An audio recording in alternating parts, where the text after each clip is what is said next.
So what they were doing with the bells was that different bells obviously had different frequencies, but most of these bells were at 432. Yeah. But they had different sized bells to do different things. So some buildings, some churches would have multiple bells.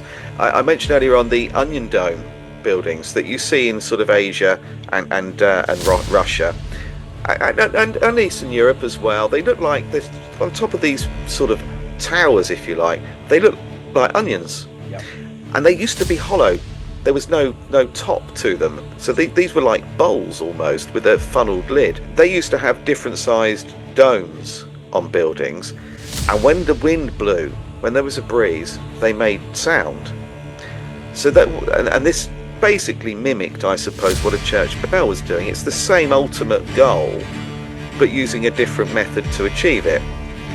And what they would do is they would not only work in the building itself, but actually the surrounding area. And that was because they were controlling the frequency in the area.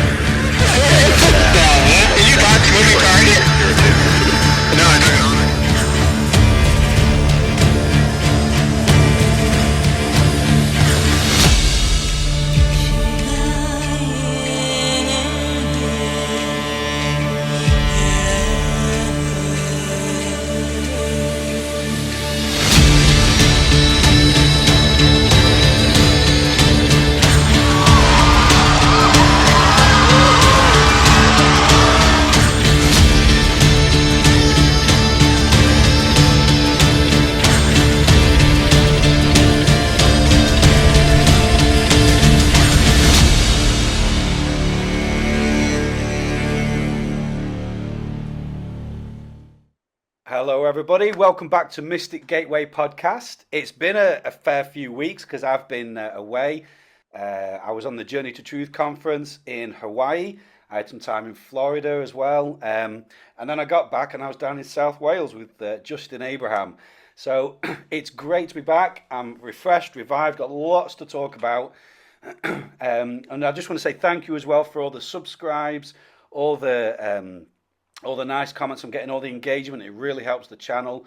Thank you so much. Nothing negative, which we must be doing something right, or maybe not. I don't know. But today's guest is a real honor, a real treat. This is going to be a deep one, guys. And it's funny because on my travels, a lot of people have started talking to me or asking me, have I ever heard of Tartaria? And I'm like, well, yeah. But I wouldn't class myself as an expert on it. So I've got someone on today who's written a book or two about this topic, and we're going to link it in with a cloning conspiracy. And I know it sounds out there, but hold that thought. So today's guest, Guy Anderson, welcome to the show. It's great to have you. How are you? I'm good, thanks, Craig, and thanks for having me on. How are you? I'm very good, thank you. Like you say, your book, Rise of the Clones, the Cabbage Patch Babies, was my travel companion whilst I was away. Some very long flights, it made them pass. Honestly, it was one of those books. I've only had a few of these. I just couldn't put it down. It was just like, this is just incredible information, and it's all backed up with facts and with pictures and things. And even though some of the topics are very out there, and it's evidenced, and it's undeniable that we're literally sitting on a lost civilization. So before we really get into it, for people who may not know who you are and what you do, why don't you give a little bit about yourself first, and let's get a feel of who you are. Okay, well, I normally start off by telling people exactly what I am. I'm a conspiracy theorist. Bingo. That's brilliant. Love it. The people cringe sometimes. They say, don't use that phrase. It was created by the CIA if you didn't believe the JFK assassination. No, it's actually a lot older than that, but they ramped it up with steroids. It is what I do. I theorize acts of conspiracy against mankind. That is exactly what I do. And I did until about 14 months ago have a tinfoil hat, but I can't find it. I actually genuinely made one and I can't find it anywhere. So I am that person. I was actually a tattoo artist, and my spine started to cause problems. down in the lumbar area, and then actually up towards my neck, the thoracic junction, Mm. and it became very, very painful Is that to for the leaning tattoo. over all day, every day? Yeah, being hunched. And I did everything. People said, "Oh, get this chair, try that, go to an osteopath, stretch, take this, take that." I did everything, but it was the hours. Mm. And I was researching conspiracy theories from my teens because my dad got me into it. And what I found was that I was compiling notes, and then all of a sudden, just before the pandemic, I discovered someone called Max Egan, and he was talking about Tartaria. And I hadn't heard of it before, and for whatever reason, it resonated with me, and it's become, out of all the conspiracy theories, the one that I'm most passionate about. And I later found out why that was, but I started writing notes and researching it, and a few people that I'd shared information with said, "Well, you've got the basis of a book." So I spoke to my friend Richard Vobes, who's got a quite a big channel in the UK, and he got me to come on and talk about it. I started a Facebook group, and people started saying to me, "Can we buy a copy of your book?" I say, "Well, I haven't actually published it yet. I'm still writing it, and I didn't think anybody would want to buy it. It was for me. It was so I had everything written down in order that made sense, and then I can put it on my bookshelf, and that's it. I can move on." And people bought it. Waterstones took it, Wow. and and it's been translated into Polish, Japanese, German, and now Spanish. Wow. Um, there's also talks of it being translated into French and Chinese as well. So yeah, no, so this is an accident, but the timing was right because I was in pain. But as a lot of people know, I joined the Freemasons at the Grand Lodge of the UK in Great Queen Street in London. The headquarters, that's where the lodge met. I was ordained years ago. So when I'm passionate about something and I want to find out more about it, I will go fully Right. into it. I was submerged completely. If you want to understand Freemasonry, you can't talk about it unless you've joined. Right.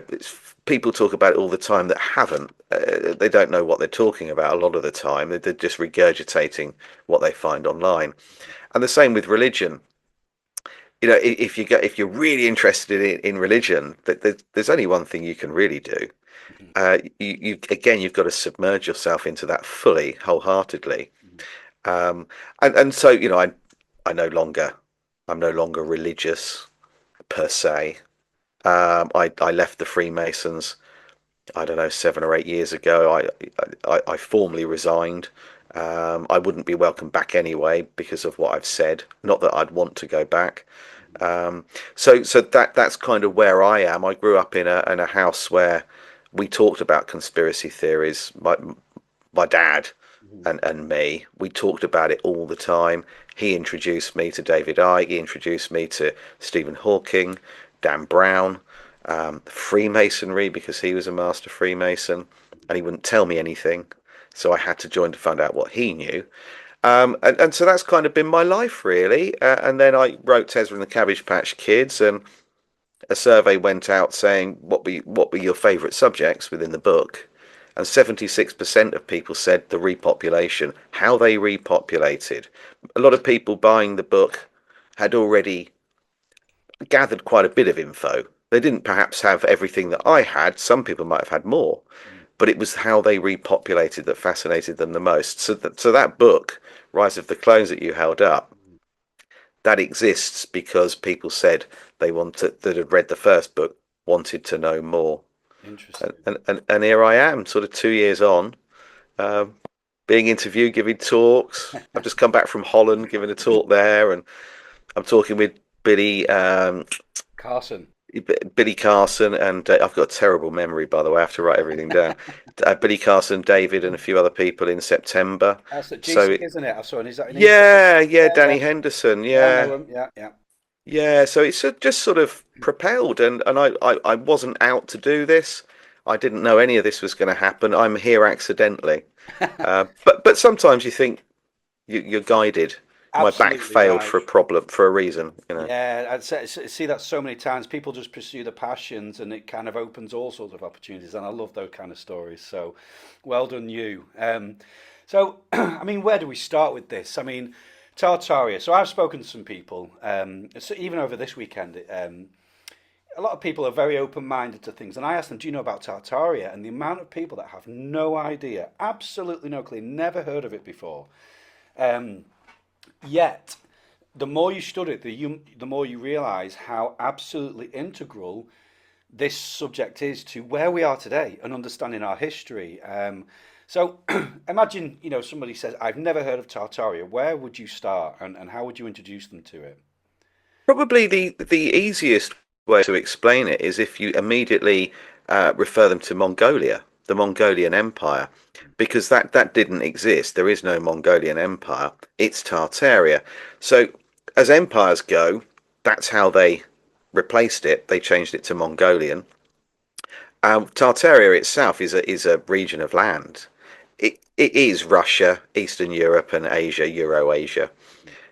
So when we talk about Tartaria, really we're talking about an area, a part of the world, but it's the ethos that travelled. And there are two main groups of people you've got in the northern hemisphere, really the area I just described. We are talking about Tartars, Aryans, Tartarians, the Aryans. Tartars and the Aryans. Note for coming up soon. The Uh, Aryans. Yeah. yeah, so the Aryans, which are lordly, and they come from Atlantis. And then you've got Slavs and lots of other Scythians. You've got lots of other cultures within that region. In the southern hemisphere and going across into America and Canada as well, and down into Australia, you have the Moors. So that they're two kind of groups of people, if you like, that covered the world but shared the same technology, the same understanding of cymatics, frequency, vibration, energy, but built in slightly different ways. So if you look at a cathedral in Milan, in Paris, Notre Dame, St. Paul, somewhere like that, they look very similar. But if you look at architecture in Russia and Asia, you'll see that they're slightly different. They have these onion domes. So they achieved the same thing. They understood the same technology, but they were different, if you like, different races of people. But it did cover the world. And really, we're talking about in the north, we're talking about Hyperborea, and in more the southern hemisphere, Atlantis. But kind of an echo of both, really. Okay. So, are you saying then that the technology, because what we're going to describe is that the T- the Tartarian culture, I guess, the civilization, which obviously spread, was that technology from the Atlantis? Is that what you're saying? Or Mm. yeah, okay, Yeah, I believe so. Yeah, and I'm looking into. I was telling you, I've got notes everywhere. I'm doing blood work at the moment, and what I've traced is that the Atlanteans were Rh negative. Mhm. The Tartarians appear to be too. The Aryans are A plus or O plus, and the Anunnaki also Rh negative. So what I've been trying to do is work out who came from where. Right. And where did they originate from? We know that the Anunnaki, these beings from space, we just call Anunnaki, don't we? But these beings that came from somewhere else, described as coming from the heavens, Mhm. that they genetically modified man, Mhm. and we are the result of that. So they take Neanderthal and tweak it, and that's obviously repeated in the Old Testament, Mhm. that we were created in the image of the gods. So what I've tried to do is link both the Moors and the Tartarians back as far as I can, and they do appear to come from Atlantis, but broke away into two different areas, and you had the Rh negative, which goes into Spain, the Basque region mainly, some parts of Africa, and then into Europe, and covering from Spain into Europe, and then Ireland, Scotland. Um, that's one group, and then you've got the Aryans. Now they appear to travel through Asia and into Russia and around that area. But they broke away, it looks like, from the same civilization. So I think Atlantis probably was a lot larger than we can imagine in our minds when we think about it, and not just what Plato said, but actually, if we can imagine, we see this kind of city in rings, this sort of you know layered city with rings of water and then another ring of land and more buildings and so on. And that's the kind of image we have, this circular kind of world. But I think it probably was getting on for half the size of the Atlantic Ocean. Right, right. And that they broke away into different places and speared off, and that's and took their information and their knowledge with them, and that's why we have slightly different architecture, but ultimately achieving the same thing. This is really important because I mean, I've heard many theories about the Atlanteans. When Atlantis fell, they went, to different regions, and some went off planet. But that's where I've heard a lot of people say what happened with the ancient Egyptians, and that's where they got their technology from. I don't know if you agree with that or not. That obviously we know that we don't know how they built the pyramids, and they created this very high technological civilization. Does that have a link with Tartaria, or is that something separate? No, it's not connected to Tartaria, but from my research, and I've got to give Billy Carson his credit because a lot of it comes from him, and also Zachariah Sitchin. I'm always reading Zachariah Sitchin. I've got one of his books right behind me, and I've even got the book his niece wrote about his work that he never actually got a chance to publish himself. As I understand it, the Egyptian pharaohs were the Anunnaki, Okay. Yep. and then their stories were copied by the Greeks. Hmm. So the stories in Greek mythology, they are actually talking about the Egyptians, and the Egyptians were Anunnaki. The most powerful of them all being Amun Ra. Now Amun Ra is Marduk. That's the son of Enki, the Okay. scientist that made us. Right. So if you go right back to the beginning, 250, 200,000 years ago, you know, they actually came here and created us around that period of time. And obviously that story is then shared in the Old Testament and the Torah and so on. Yeah. So from my understanding, mankind goes back to the Anunnaki. Hmm. You know, before that we were Neanderthal. We obviously go back as as beings, if you like, a lot further, millions and millions and millions of years.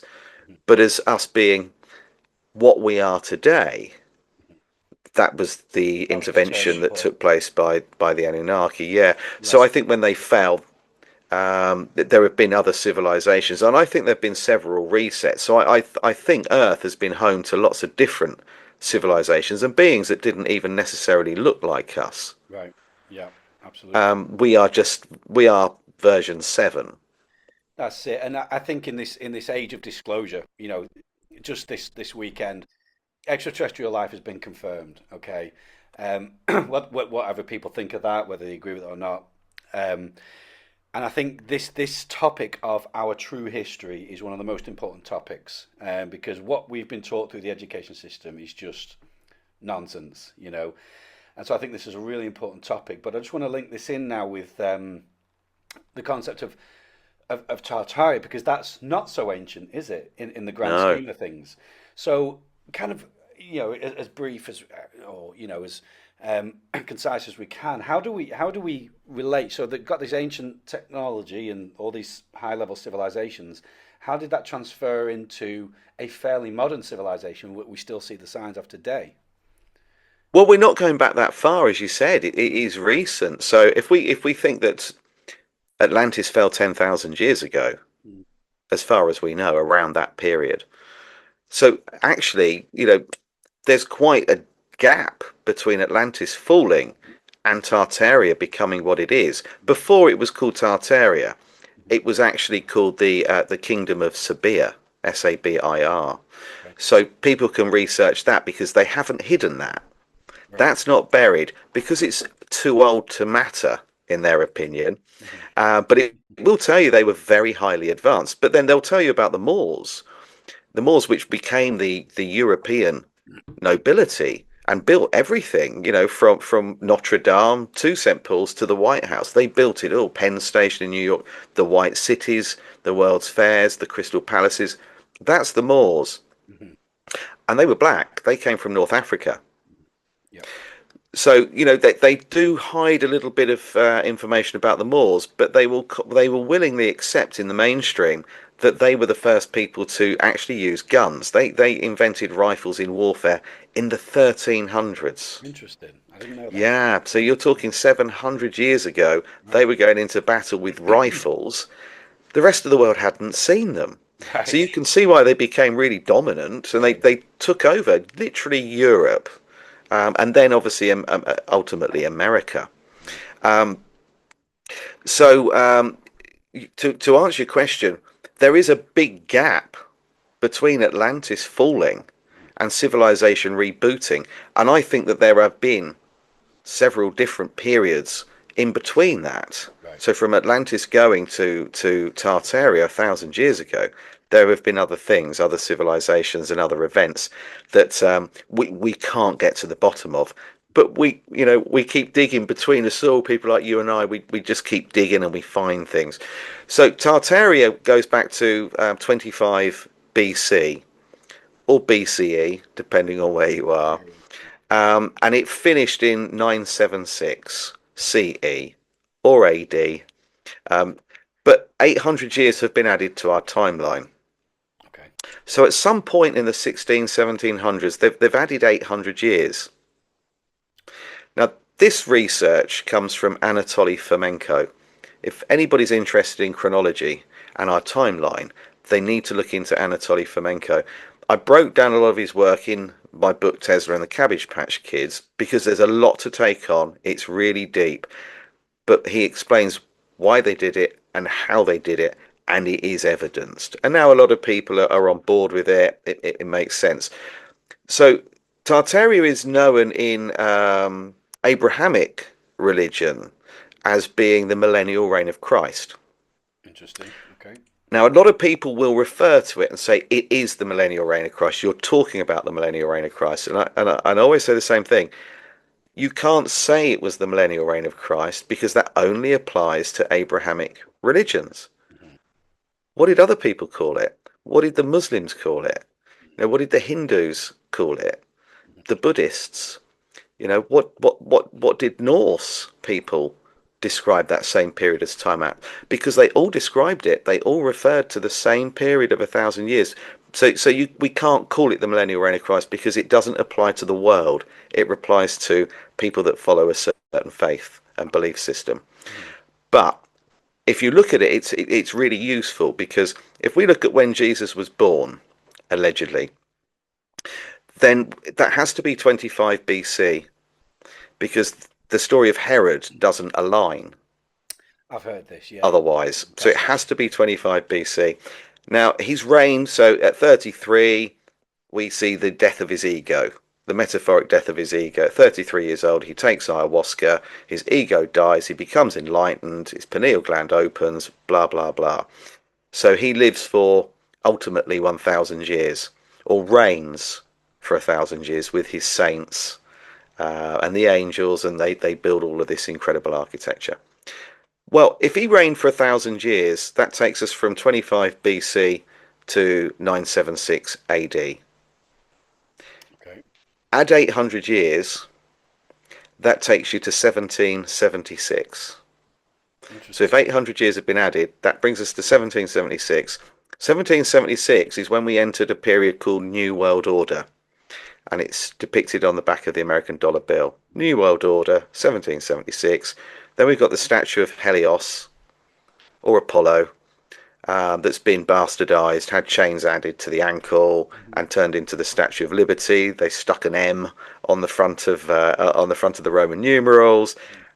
Obviously covered it in horse urine, so it's no longer bright and working. It's no longer pulling energy from the ether, and that is to mark the Satan's little season as well. So Satan has been released from his chains.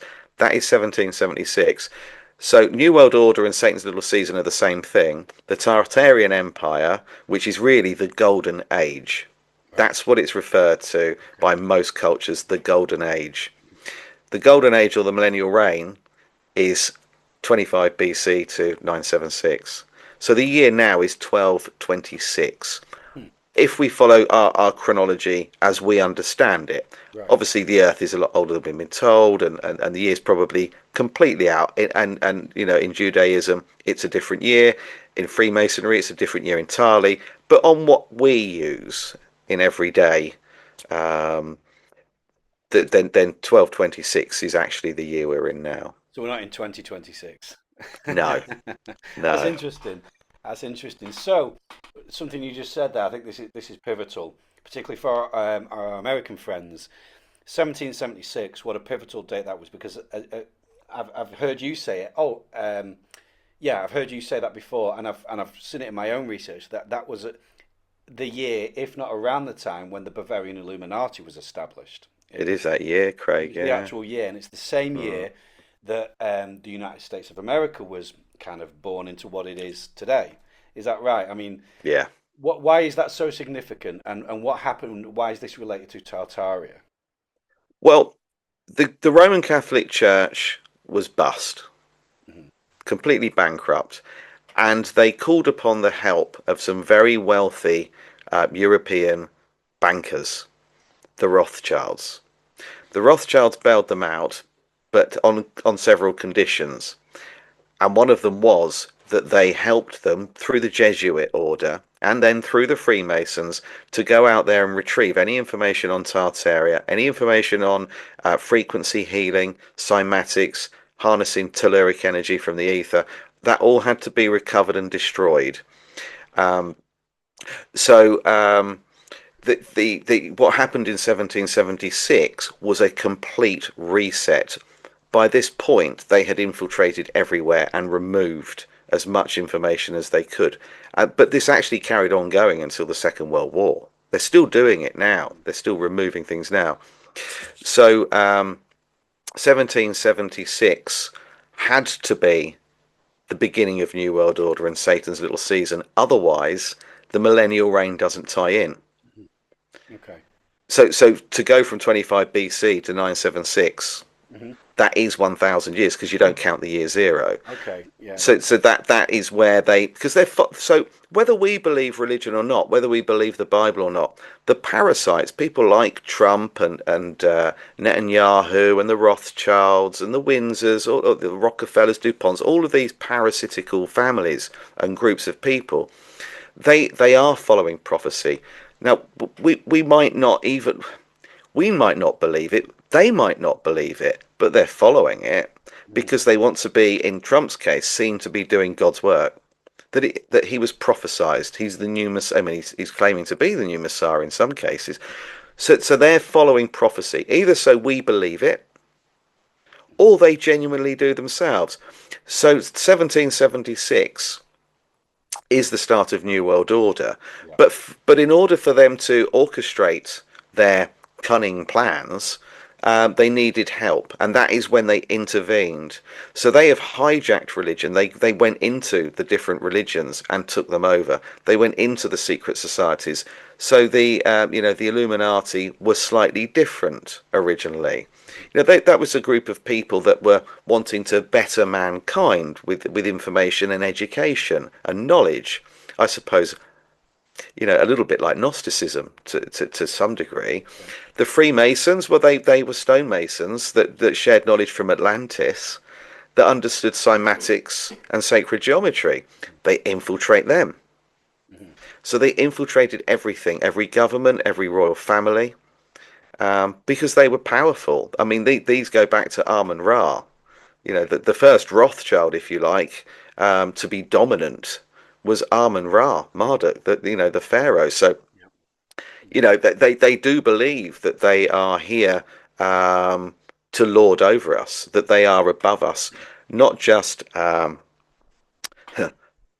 with regard to power and wealth, but also physically. Hmm. They believe that their blood group, which they won't disclose, is superior to ours and carries more gold. within it, that their DNA is more advanced than ours. And if you look at people like Jacob Rothschild or William Rothschild, sorry, I shouldn't keep calling him William Rothschild. I mean Prince William. You'll see the elongated skull. It does appear from time to time through these different families. So they see themselves as being better than us and more advanced.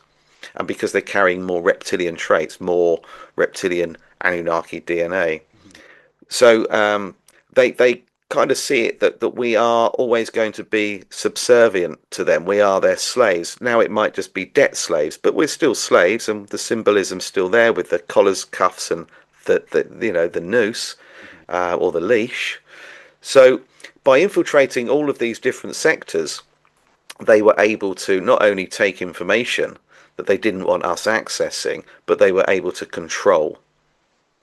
So whether you were going to church, you joined the Freemasonry, you were involved in local government or national government, you were joining the military, whatever angle, or education, whatever angle you were coming from, they were in there and they were hijacking everything.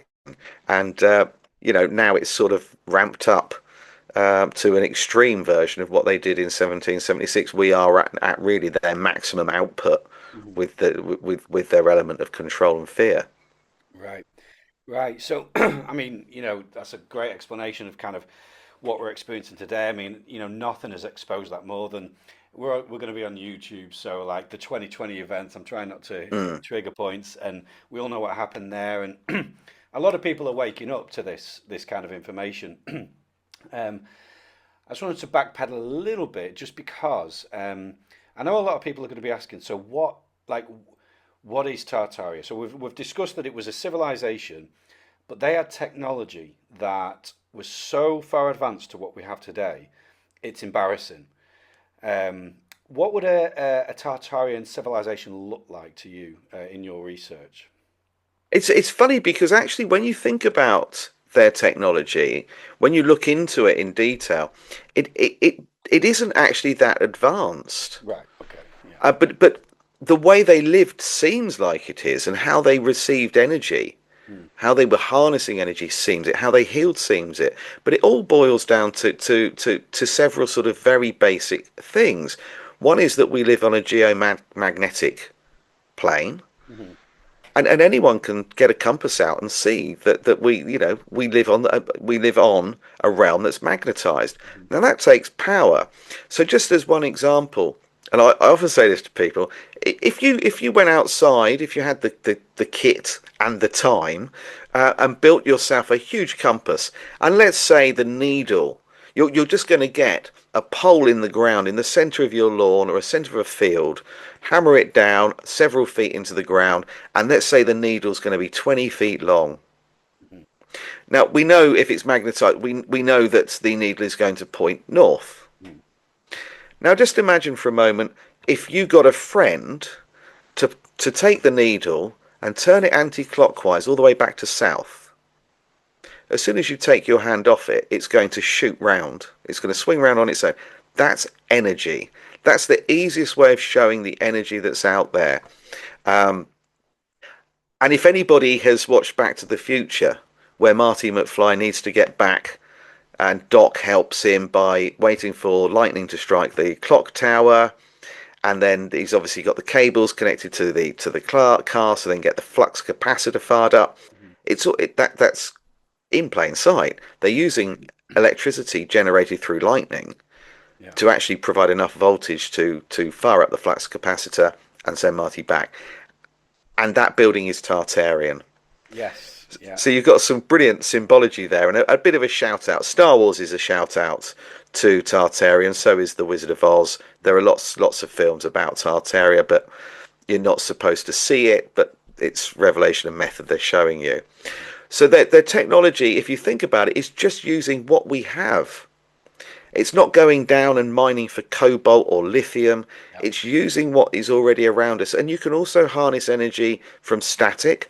The higher up you go, the more static there is in the atmosphere. And that's why the buildings are tall. Interesting. Okay. So these temples, you look at old temples and old buildings. The Eiffel Tower would be a good example. The higher up we are, the more energy you can pull. Yeah. And you can pull energy from salt water from the oceans as well. Again, you can from salt water actually create energy. And even at school, people, we did it. You would put electrodes into a potato, and it would draw current. You can draw current from the ground. So, Yes. so we are sat on. Some people will call them ley lines. We're sat on an electric circuit board, and it's all around us. And put a pair of rubber trainers on me and some nylon carpet, and I'll give you an electric shock just by Yeah. touching you. Yeah. It's all around us. I'm not being plugged in the mains to give you a bolt. So Yeah. they're using what we've got.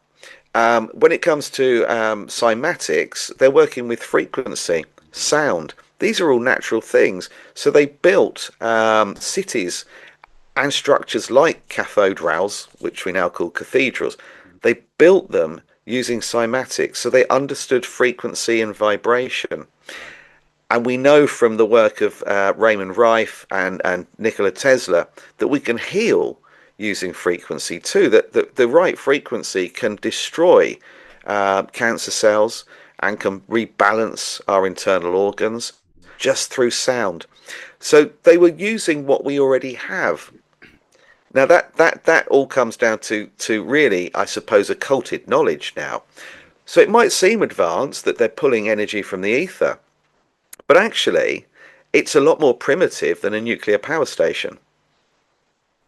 Right. Yeah, exactly. No, that's it. And it's all around us. And this is what, again, you just mentioned Tesla was tapping into, and they didn't like that getting out. And we'll get onto that in a second. But so you just mentioned something, the Eiffel Tower. So I live in Blackpool. Okay. Ah, yes, What do right. we have on our promenade by the sea? Yeah, A massive tower. And I have a girlfriend. She's from America, and she came home and she was just like, "Oh my word, there's so much going on here," because she's very tapped in. Because I don't know if you've ever been to Blackpool. oh, of Um, course. yeah, it's very 1920s still in its, Yes. a lot of Art Deco, that kind of thing. Um, and we have a theme park on the promenade. Now, I saw it in your Facebook group. I'm a member of your Facebook group, by the way. Somebody shared today how theme parks are an energy harvesting Yeah. um, establishment, that they give you these massive thrills and they will harvest your energy. We have a theme park on the promenade. And just a bit further down, we have an area that's called Stargate. Do we have a Stargate? And there's all these things about this town that's coming to me, and I'm just like, it's like there's something about this Tartaria message, or realization, whatever you want to call it, that once you see it, you look around, like everything looks different to you. These ancient buildings, and I've also heard, like, because I mean, we went to York Minster last year, and you go in there, the architecture is just Mm. astounding. But you can see parts of it that have, you can see that parts of it have been removed, like the main tower. There would have been a dome on that of some sort, and that's been removed. And this is what happened, I think, if I'm understanding you right, that when these, I love that you call them parasites. I've called them that for years. They're not elite. There's nothing elite No. about them. They feed off us. They need us more than we need them. We don't need them at all. These people who've set themselves up feeding off us. Okay, so the parasite class removed all this technology, and like you say, it's quite basic technology, and they removed the awareness of it, didn't they? um, and so a lot of these churches, they had bells in them, didn't they, as Yeah. well? And I've heard that the frequency of the bells would cause a resonance within the church. Have you ever heard that? Yeah. Yeah, yeah, absolutely. So, what they were doing with the bells was that different bells obviously had different frequencies, but most of these bells were at 432. Yeah.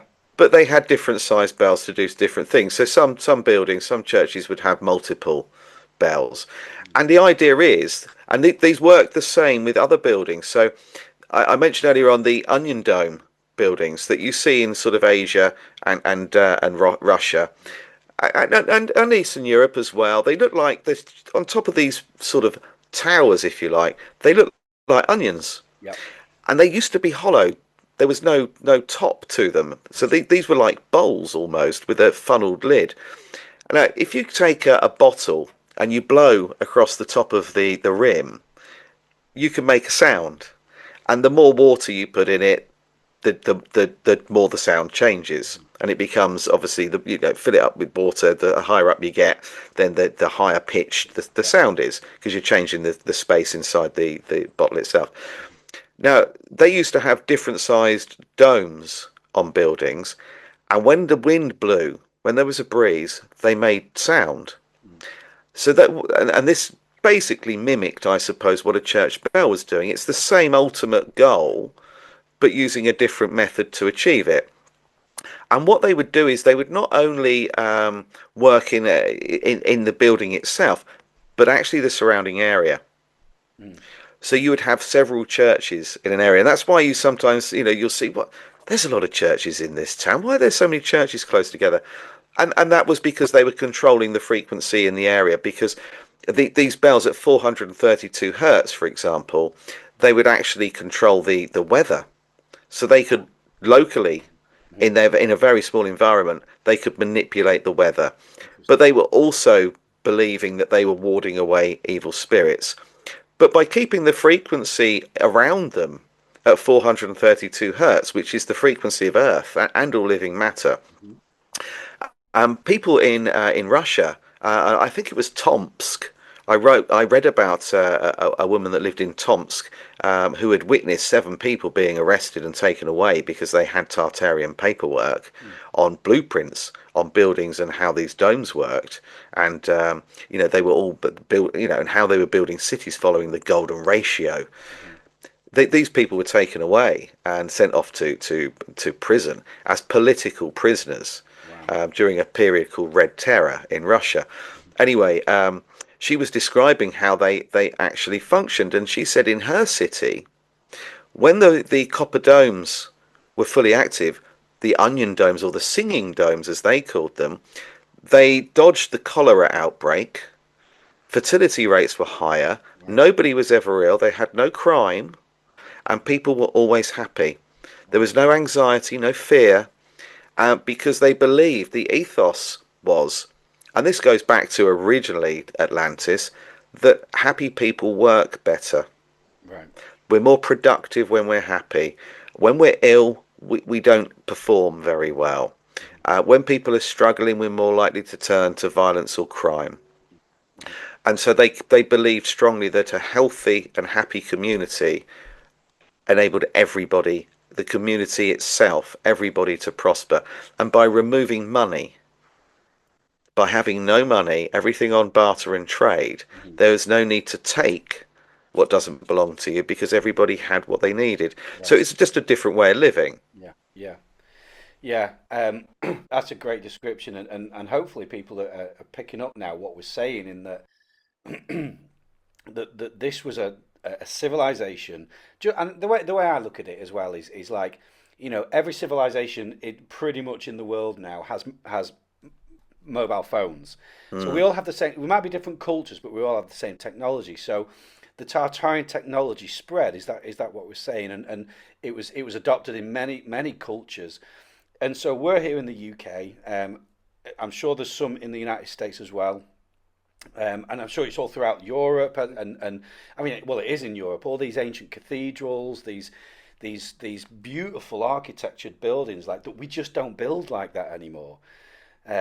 Why is that? We need to ask that question. Why don't we have this level of architecture anymore? And it's been a bugbear of mine. Like, new buildings, big buildings, and concert halls and all this sort of stuff just look wrong. The mm. frequency is wrong with them, and um, I'm hoping people are picking up now what we're saying. So when so we when say in Europe and America, say, because that's where the majority of the audience is, when was this technology officially removed? Was that around 1776? Is that what we're We saying? can't pinpoint it because it happened over a period of time. So they started doing it.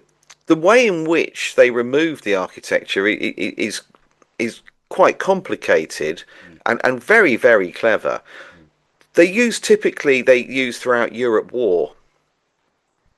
right. So if you look at the Napoleonic conflict that took place in Moscow, that's the first red flag, literally red flag, Yeah. um, because at the time St. Petersburg was the capital of Russia, Right. as far as we're told, Mm, but Moscow was the capital of Tartaria. Interesting. So why did Napoleon go to Moscow? If you were going to take over a country, you would go to the capital. Mm-hmm. He didn't. He went to Moscow, which is recognized as being the capital of Tartaria. Exactly the time that the invasion of Moscow takes place, something happened called the Napoleonic Comet. Now, this was between 100 and 200 balls of fire that came out of the sky and hit almost every town and city in the world. Wow. In America, they had the same event, but they called it something else, and I can't remember what it's called, but it's named after a Native American Indian chief, Hmm. Tumbuska or something like that. I can't remember, but they can search for it, Tambuska event or Tembuska event, and they'll tell you about the same thing, the comet. This appears to have hit where ley lines crossed over, really significant ley lines. Wherever they crossed, typically Tartarians would build a city. Right. So that's where they hit. And there was this French high-ranking officer called Count de Serres, and he was one of the people that survived the Napoleonic conflict in Moscow. He actually wrote about what he experienced, and people can find this online. He said that when they got to Moscow, the place was on fire, Mm-hmm.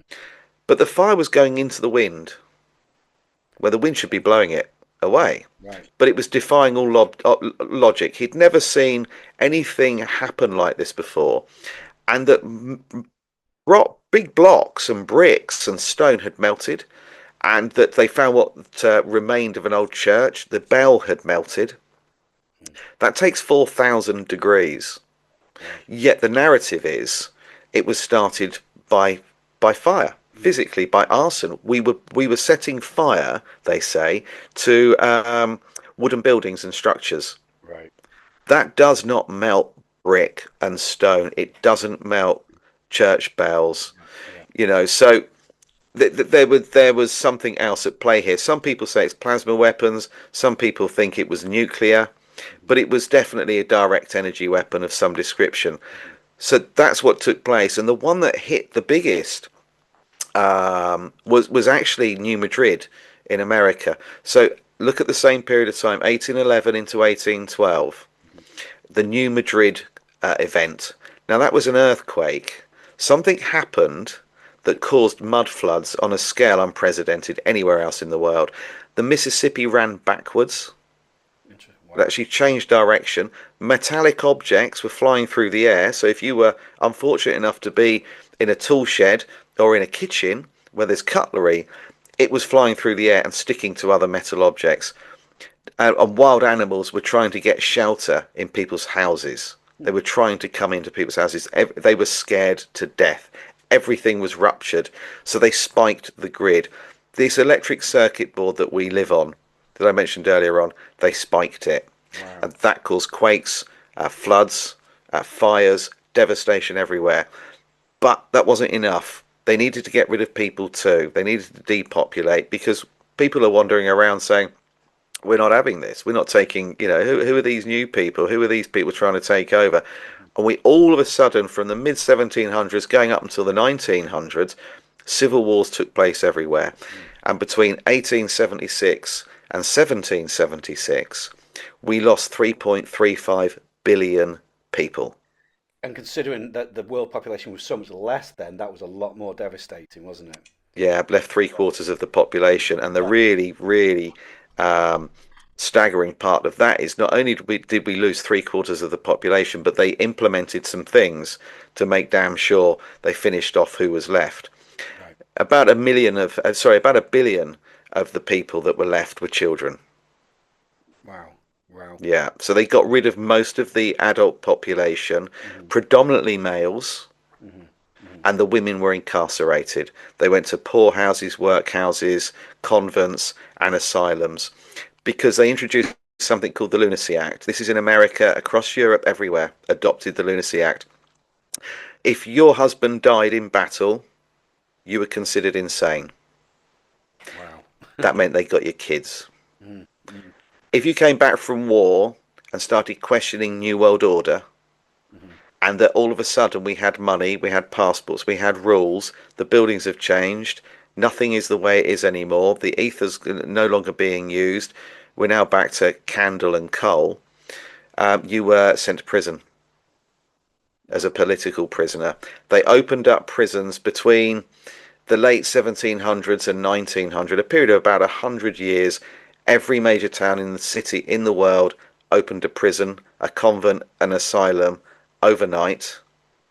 And in places even like Tasmania, within 3 months of opening, building allegedly a prison, which was already there, just repurposed, Mhm. within a few months of them opening this prison, they had 7,000 inmates. Wow. Wow. And It's it just repeats all over the world. They killed them and locked them up. And worst of all, with the Napoleonic conflicts, the bones were used to make bone china. The skulls went on display in catacombs and lots of churches throughout Europe Mhm. and the rest of the world. They've all got temples and sites where there are a lot of skulls on display. But the remains of the bodies were shipped back to Britain and used as fertilizer. Wow. Mm. That's And that's, you great. can Google that one. These aren't conspiracies. What I've just told you, Public people can knowledge. actually. Yeah. Google's the last place you go for the truth, Right. I but mean, it's on speaking of Google. People stop thinking it's a conspiracy theory. yeah, and I understand that completely. So this was to the reason why, if I'm hearing you right, they did this is to wipe out the memory of this advanced society that come from. That they were basically they were just eradicating all knowledge, all sense of an independent sovereign people. And this is actually a good segue because I do want to respect your time into the kind of the other topic that links into all of this. So they came up with a situation where, because they'd wiped out so many people, they weren't populated enough to have a workforce. Is that correct? Yeah. So what did they do? Well, Australia and America would be the two biggest examples of that. In Australia, they came up with this story about convicts being sent to America. Well, to Australia, sorry, which doesn't make sense because at the time, you could actually pay to go to Australia. Mhm. If you went there as a convict, you didn't remain a convict there. You weren't imprisoned. Yes, there was labour. You were forced to build, and help with the construct an infrastructure, but you weren't in a cell 24 hours a day being beaten and given bread and gruel. It was a very different kind of situation. So why would they send convicts to America, to Australia, sorry, and at the same time people are paying to go to Australia? All you'd have to do is commit a petty crime and you'd get sent there for free. And then if you look at the cages that the convicts were in on board ships, Mhm. they're too small for an adult to get into. They're about the size of a small child, really, realistically. So it looks like they actually took some of the children from Europe, a lot from Russia, and they were still doing this into relatively recent period. I think the 1950s, maybe the 60s, they were sending kids to Australia. Mhm. And in America, a lot of children got shipped over there as well. And that's the orphan train movement. They arrive in New York and then they're distributed mainly to the Midwest. Conservative estimates, 250,000, but they think realistically you can double that to 500,000 children. Wow. These children were a clean sheet, like you said. They were a blank sheet. They started again. No memory. They don't know how to pull energy from the ether. They didn't know what a passport was.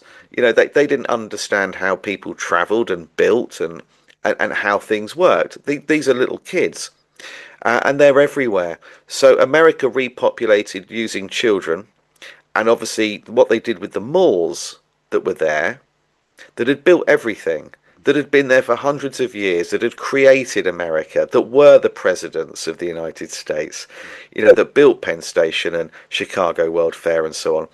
They enslaved them and then came up with this story about them all coming from Africa. Now, yes, they were bringing slaves from Africa. I'm not saying that part's a lie, but if you look at the numbers that they suggest they ultimately brought over, and then look at the number of ships, how many you could fit in a ship, how they were treated in ships, and the life expectancy, they would still be shipping people today. Right. To make The sense. numbers don't stack up. And America already had the Moors there from North Africa. They were already there. So they've been very clever. So they've come up with stories. And this is ultimately to deny people, the real people that created these incredible cities, to deny them their culture and to discredit them. And then they were labeled as savage and primitive and basic. So it was very clever what they did because they enslaved the people that knew and remembered. They killed as many as possible, and then they ultimately are left with their children. The children repopulate, and this is why children are called miners, Ah, okay. because it was the children that were sent to the coal mines. It was the children in the workhouses and in the mills. If you pull up a photograph of someone operating a spinning jenny or coal mining at the very beginning of mining, it's children. It's children everywhere. They're on the farms, they're selling newspapers, they're polishing shoes.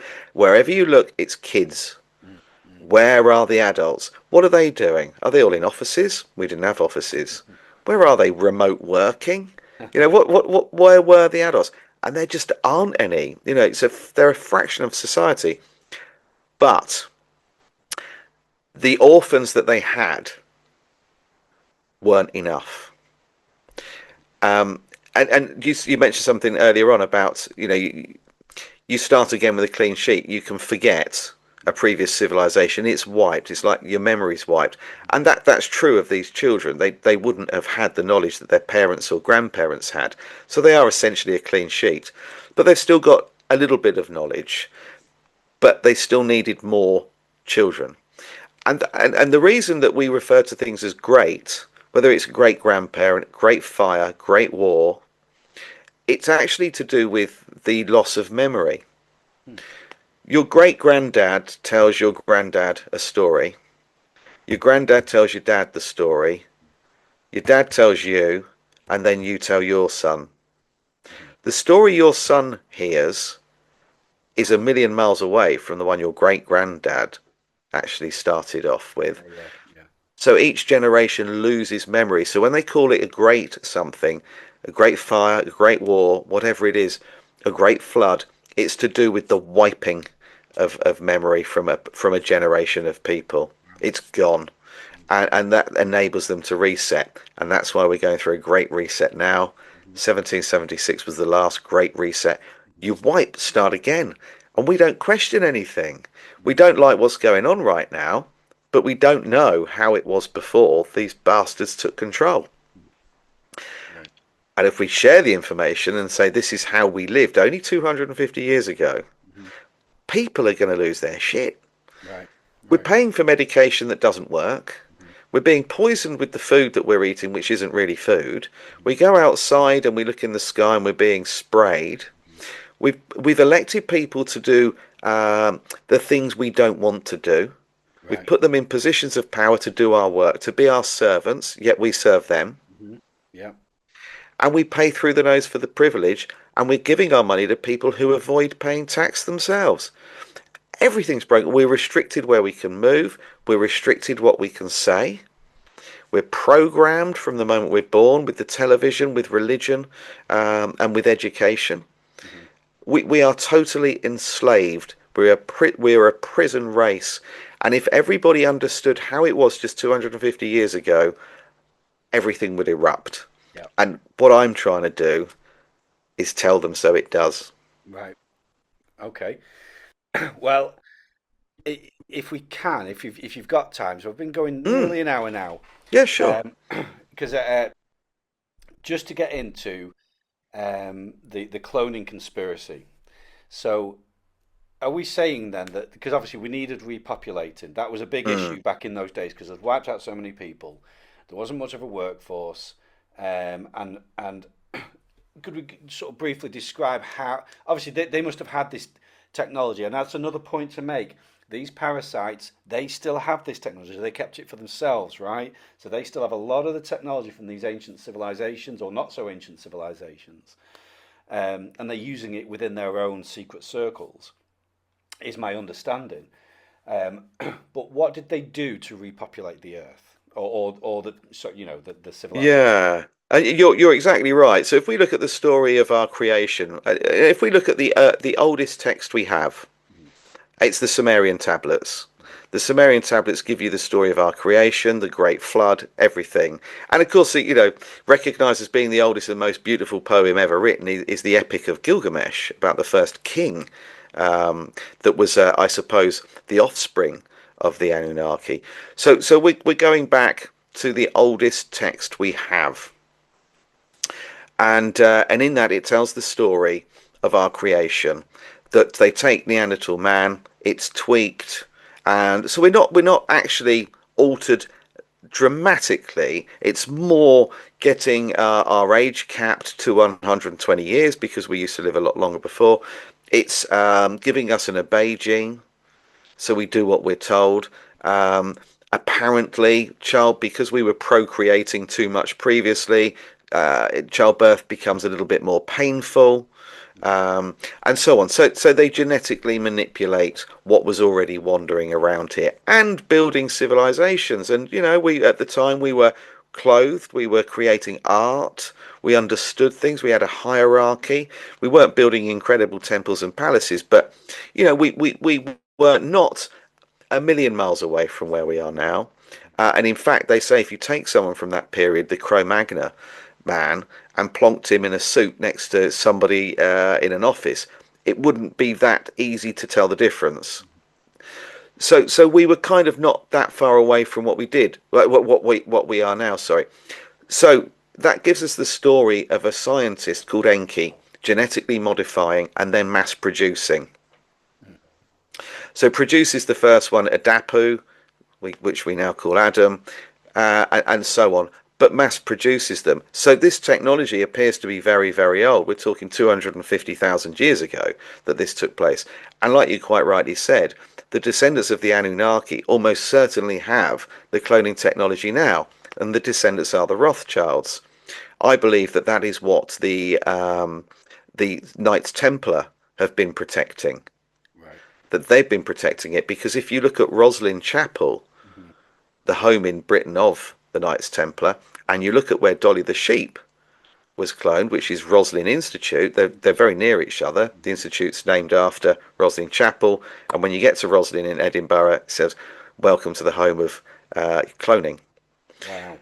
I think they do show us in plain sight what they're doing. They're following revelation of methods. So we know that the cloning technology is very, very old. If we're to believe how we were created, whether it's Sumerian or we're reading the Old Testament, they removed a rib and created another life. Right. That's cloning. It's Okay. there in the Bible, in the Old Testament, in Genesis. It's there for everybody to read. They created another life from one being. It's there, and then they mass did it. So, but we don't know how many times they've done this. But it looks pretty evident that the last time it was done en masse was in the late 1800s. Right. And this took place from my research in Germany. Germany was the last remaining Tartarian country. And this is why um, the German moustache man and his cousin, Hmm. Churchill, set out to destroy most of Europe together as a team with the Rothschilds backing and everybody on board. They needed to flatten what was left in the world. So that's why we had the First and Second World Wars ultimately to get rid of the rest of Tartaria. Hmm. So Germany was far more advanced, and still is today, to be fair, than a lot of countries, and they had the technology.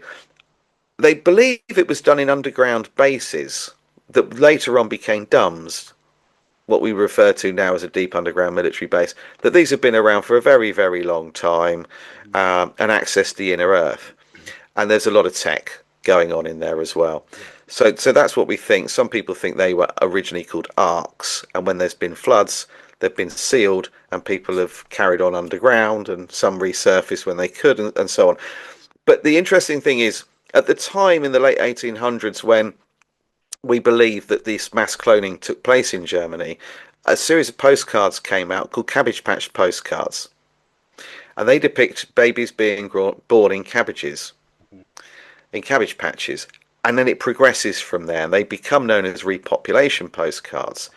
and then ultimately they advertise on these postcards children for sale.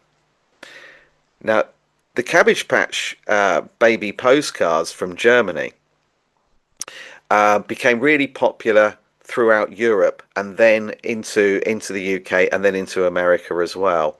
And people can search for them online and they'll see that some of them depict middle class to upper class couple purchasing babies from Cabbage Patches. And it's all symbolic because often the person presenting and selling the baby is dressed as a sailor. And that is because it's cabotage law. Oh, okay. We had Admiralty law, maritime law happen at the same time as the Yeah, reset. It all happens at exactly the same time. Cabotage law is the law governing the transportation of something from one place that's to right. another. Yeah. So it's all symbolic in there. So we have these Cabbage Patch postcards suddenly appear in Germany at exactly the same time as the word doppelganger becomes used. Also, at the same time, a word's introduced into everyday language called kindergarten, garden where you grow children. Right, right. It's all there. Then we have the first narrated movie by Alice Guy Blache. That's called The Cabbage Fairy, followed by Midwife to the Upper Classes, where she actually shows you her selling babies that she's growing in the cabbage patches to a couple that come along to buy one. So people can find those on YouTube. It all happens at the same time. Then we have the incubator babies and baby farms appear all over the world. Baby farms. Suddenly we've got all these babies, and a lot of them go on display in incubators at World's Fairs. And one of the marketing straplines for the incubator babies was, we can speed up the growth of the baby. So the baby's born prematurely, goes into an incubator, and a month can be reduced to 3 days. Wow. Right. This is eugenics we're talking about here. And on the stand next to every single incubator baby exhibition in every World's Fair were the eugenics movement, Hmm. always together. So when you see eugenics, you're seeing cloning. So they repopulated en masse. These babies were distributed through baby farms, Mhm. and then some of them went on display in incubator baby exhibits at World's Fairs, and some were just sold. They used to in Paris raffle them off. Wow. Yeah, Wow. so in mixed up in amongst these orphans on the orphan trains were babies, and in America they were also mailing them as well. They were sending them by post, and people can Google that one. And so are we saying then that sort of more upper class people were buying babies and they were Yeah, actively encouraged to do so? Because I know in your book you actually show evidence of this, that there are adverts for all of this from the time. And about what time scale was this? About what era? late 1800s. Late 1800s. So we still have evidence of it that this was Yeah, going on. It's just mind blowing to me. Like that this is just not in our collective mind that this stuff was going on. And funnily enough, the other day I said to someone when I was in South Wales, I was talking about, oh, I'm going to have this guy on, and he's written this book about the Cabbage Patch babies, and she was an elderly lady. She just turned, she went, oh, they were creepy. Then there was something not right about them. You know, sorry, the Cabbage Patch dolls. You know. yeah. And I'm thinking she's picking up on something, like there's something not quite right about this. Um, so, we're saying then that they were using back in the day, back in the 1800s, this cloning technology to repopulate. Now, obviously, like with Dolly the sheep, I'm a big believer that when they release something publicly, they're giving you a tiny portion of what they've really been doing, and usually for a very long time. Um, this was 1996, I think it was. Yeah. Dolly the sheep in the UK was announced as, they've successfully cloned a sheep. Now I believe she went on to reproduce as well. Yes, she did. Yeah. So are we saying that these clones would come into civilization and reproduce and just carry on the population? Is that what we said happened? Because that's wild. Yeah, and there is this myth. People believe that you can't reproduce, that a Mm, clone yeah. isn't capable. Mm, And I don't know where they've got that from. Some people have just decided it, but you can. And if you look at America, um, the name escapes me. But what we're looking for is the currently the America's top horse out to stud Hmm. is the clone of a barrel racer. I can't for the life of me remember the name. It'll come back to me in a moment. One of the reasons I started making notes on all my research and writing everything down is because my memory shot to pieces.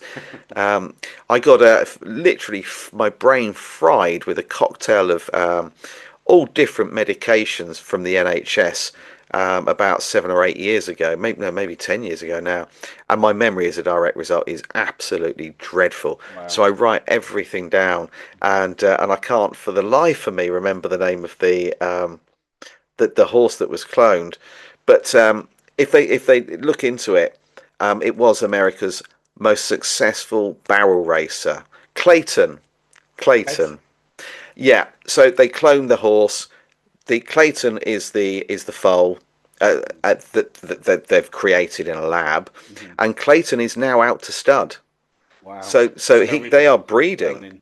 They're Wow. breeding from a clone, so they can research that. Clayton, barrel horse racing clone, Hmm. most expensive horse out to stud in America right now. So if clones can't reproduce, people are paying an awful lot of money for nothing in America right now. Right. Yeah. Exactly. President of Argentina's his dog, English Mastiff, Hmm. that died. His name was Conan. He's a Clonaid in Canada, company that will clone you right now. You can go on their website, fill in the form. They'll contact you within 48 hours. Wow. So he goes to Clonaid, pays $50,000 a pop, and has four Bull Mastiff clones made from the one that he'd lost, Conan.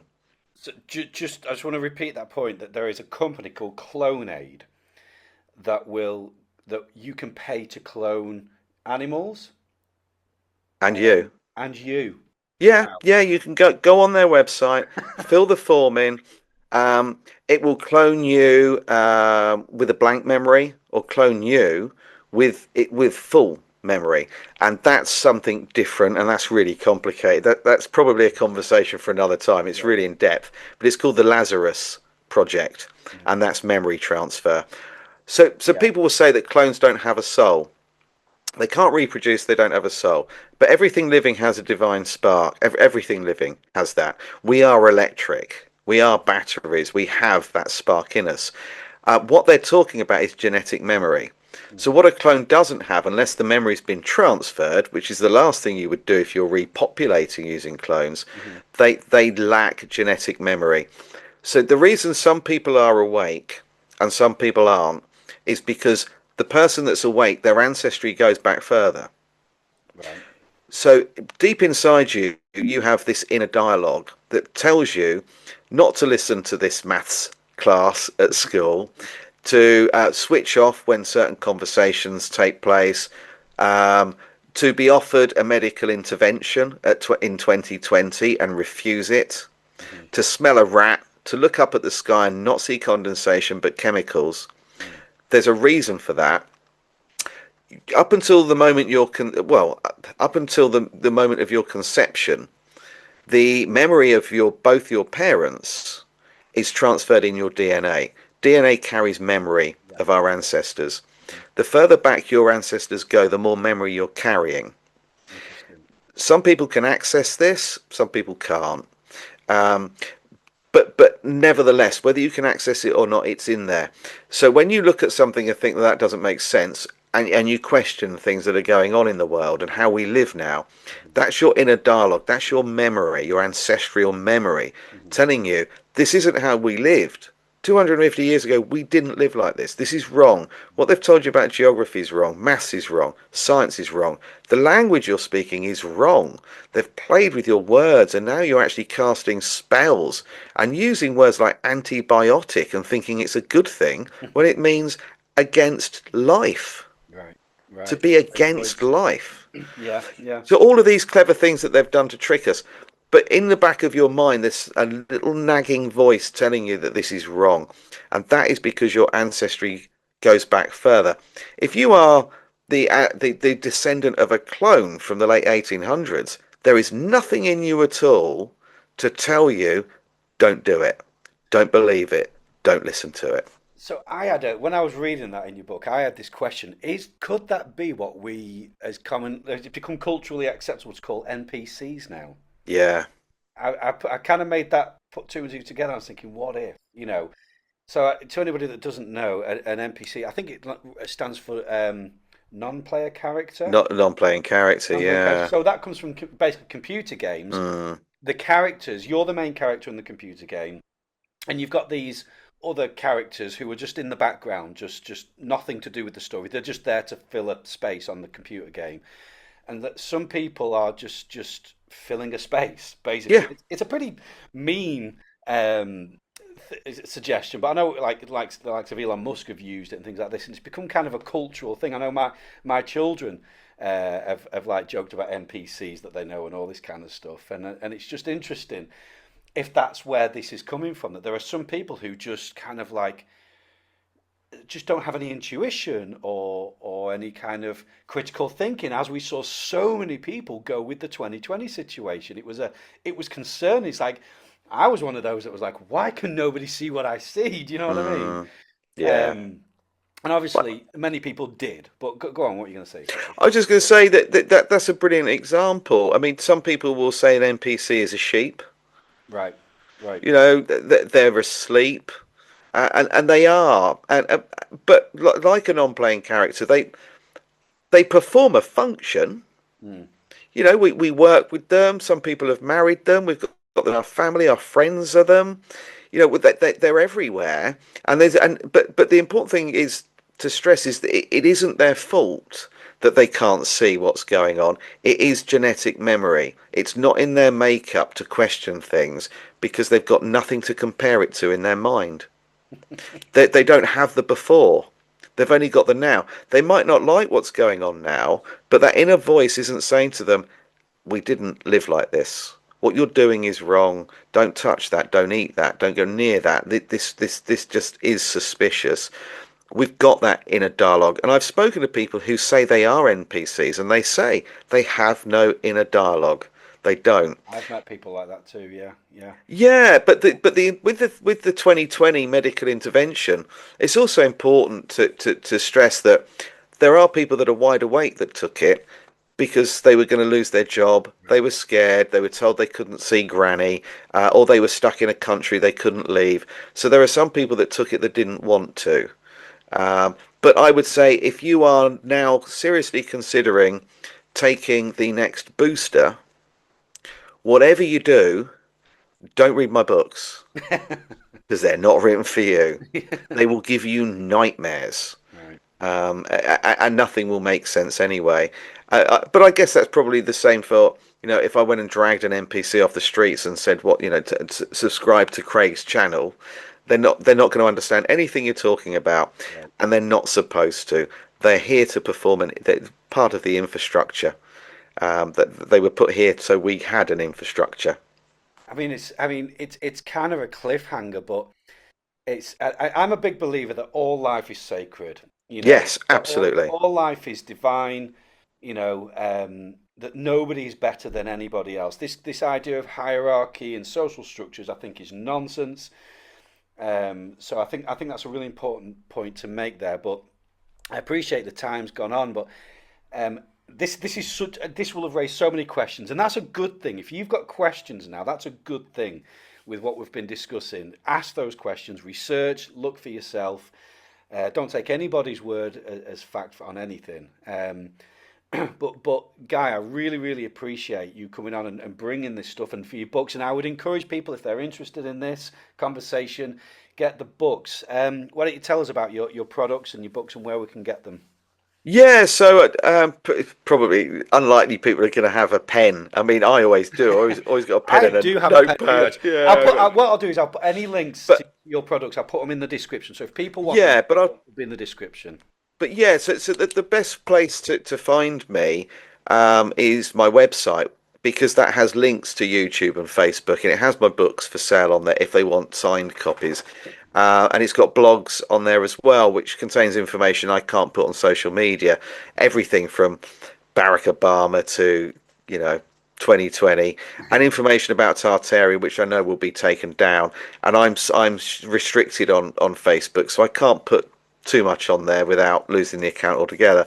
But the website is called www.thetartarianempire.co.uk. And the reason it's .co.uk is because I'm in the UK, and I want people to know when they buy one from overseas that I'm not shipping it from down the road. Right. It might have a lot of water to travel over. Yeah. Um, but yeah, and like you quite rightly said, every life matters.